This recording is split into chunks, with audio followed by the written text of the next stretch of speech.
Alright, Scott, since you and I are having a tough time catching up to each other, I want to give you this video to kind of give you an idea of what I'm dealing with. So, I'm walking up towards my property. I got a shed up here. I'm going to scan over. I'm going to look down first. This area was the area that the guy built as the drain out. You can see it goes down towards a road here. And then it turns left and it's supposed to drain out right along the road. You can see it's dry. Okay. Then you come up and I'm going to try to scan around the pond here to give you an idea of what we're dealing with. Right over there, by that log, was supposed to be the intake where water came in, up from this mountain up here. And that's dry right now. Now that's dry right now because my prick neighbor bulldozed the stream from a debate we had with him a year and a half ago. Okay, so that's my area. I come down here and you can almost see really where the water should be. It's probably, and by the way, what you're looking at right now, that's considered full. This has usually got very little water in it. I mean, we've had some rain, so what you're seeing here is just natural rain. Okay, but on an average day in the summertime, this is going to probably only have a foot of water in it on the bottom. Okay, I'm just going to try to give you, this isn't a big pond. I would say from where I'm standing to across the way there is probably 80 feet, 90 feet, 80 feet maybe, not even. Okay, you can see that there's potential for this to be about, there's a tree right there. There's a potential for this to be another 4 foot higher. It should really be 4 foot higher. Okay, I know it's going to be impossible to see the bottom here, but you know, I'll do what I can just to show you what this looks like.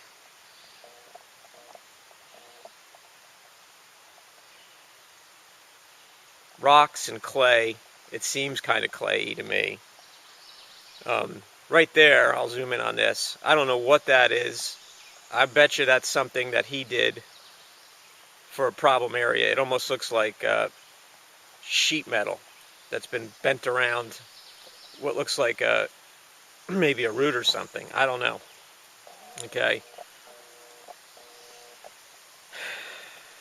So, you know, I've got this whole area here that I want to clean up. This isn't your job, I don't think, per se, but I'd like to clean it up, de-weed it, maybe prettify it. I'd like to get rid of all that debris over there and over there, and clean that up. Plant some trees, ultimately get this to the point where it can A, support water, and then support wildlife habitat. Put some fish in here. I'm just walking to kind of give you an idea of what we're dealing with here. This is, again, this is the intake. This is where water is supposed to drain out of, or drain into the pond. And you can see just a few little drips. And it goes all the way up there and then cuts across. Coming down. And this area here seems to have filled in over time. I would imagine that this area at one point was deeper, but I'll bet you sediment has filled it in. In particular here, there's a pretty hard lump that goes down. So I don't know. I mean, I don't know if you would recommend bulldozing it out and pulling some of this old shit out of here and then move forward with it. Okay. But, you know, that's what I'm dealing with. And Let me see if I can come up here a little bit, give you a better viewpoint of the pond, what we're dealing with.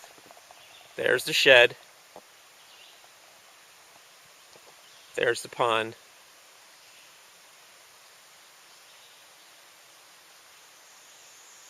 That's what I'm dealing with.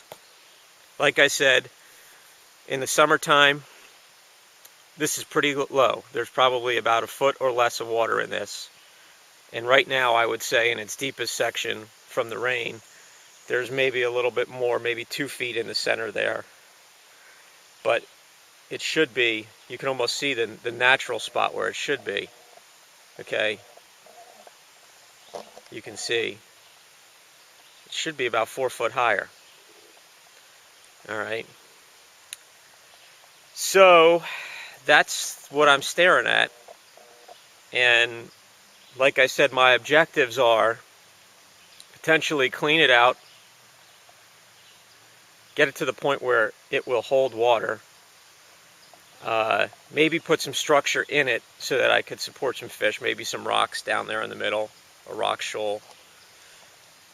Eventually put a dock in over here so the kids could fish. Now, I want to show you this too.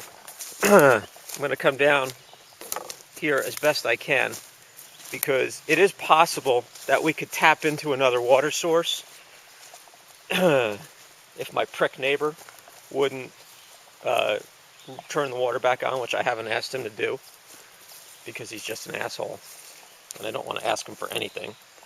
But if I come down the road here, leaving the pond, here's my road, okay,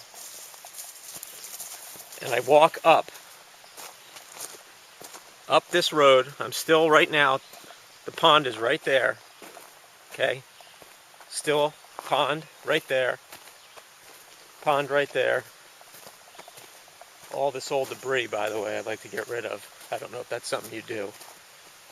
Okay, we're right now at the end of the top end of the pond, opposite where the shed is. If I walk up here about another 30 feet maybe,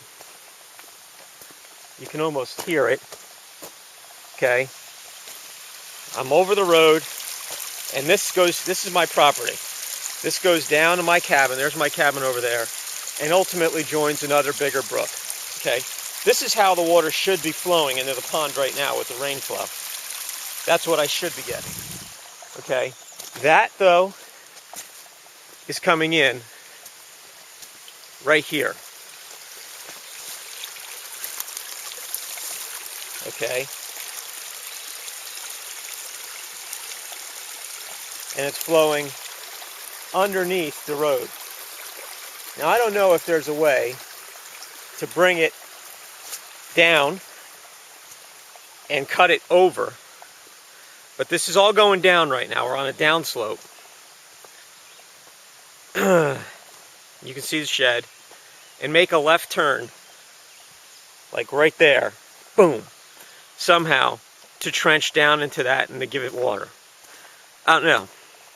I'm giving you this, though, because I want you to take a look at what I've sent you. I do want to get together with you. I'm happy to meet you up here. I'm happy to let you take a look at it and give me some ideas of what it will cost to make this thing watertight, and maybe clean it up a little bit for me. Okay? But, so that's what I'm dealing with. And, like I said, I apologize if this is shaky. But I wanted to give you something to at least react to and give me your thoughts on. All right, Scott.